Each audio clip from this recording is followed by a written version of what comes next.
Item hashtag SCP-131. Object Class Safe. Special Containment Procedures. No special safety procedures are to be taken with SCP-131-A and SCP-131-B. They are free to travel about Site-19 so long as they do not attempt to enter any restricted areas or attempt to leave the facility. Casual contact with the subjects is permitted, but it is recommended that such contact be kept to a minimum to prevent the creatures from forming an attachment to personnel. Hourly tabs are to be kept on subjects at all times. Failure to account for their presence at these times constitutes a Level 1 lockdown situation.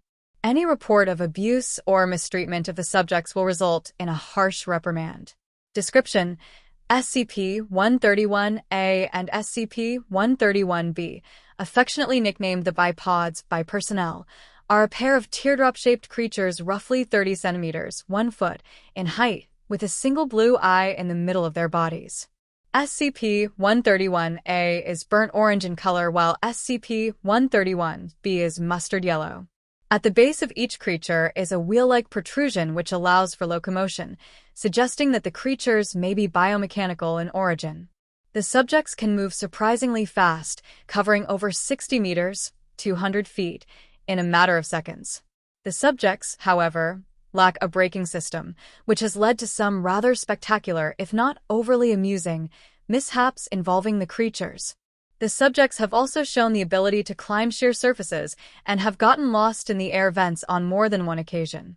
The subjects seem to have the intelligence of common house cats and are insatiably curious. Most of the time, they simply roll around the facility, observing personnel at work and catching peeks at other safe-class SCPs. The subjects seem to be able to communicate with each other via an untranslatable, high-pitched babbling. The subjects have never been observed to blink, even in laboratories when the subjects have been videotaped for over 18 consecutive hours. The subjects seem to respond well to any affection given to them and will quickly bond to the giver of said affection, much in the same way a puppy bonds with a human being. They will follow anyone or anything they've made a bond with anywhere, even into normally restricted areas. Although curious, the subjects can sense danger in their general vicinity, and if the object of their bond begins to approach something they register as dangerous, e.g., Euclid or Keter-class objects, they will swarm around their bonded companion's feet or appropriate extremities, while babbling in a panicked tone, as if to warn them. Because of the daily dangers faced by Site-19 staff in dealing with Euclid and Keter-class objects, it is recommended that staff avoid making attempts to bond with the subjects, as it can pose a distraction during delicate operations and experiments and may pose a danger to the subjects themselves. See Addendum 131-1. If the subjects are ignored by their bonded target long enough, they will eventually lose interest and return to their normal activities. It should be noted that the subjects require no real care or maintenance from the site staff. They do not eat, leave droppings, or even sleep.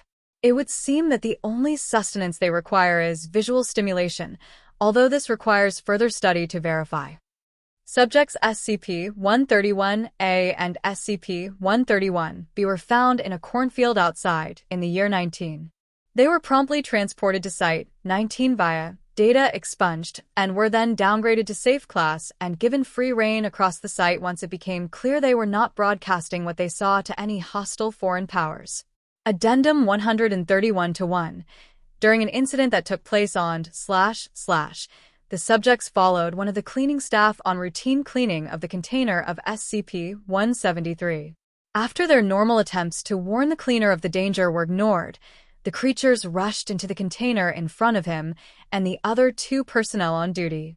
Once inside, the staff members observed the subjects sitting in front of SCP-173 and watching it intently, as if aware that it could only move if unobserved.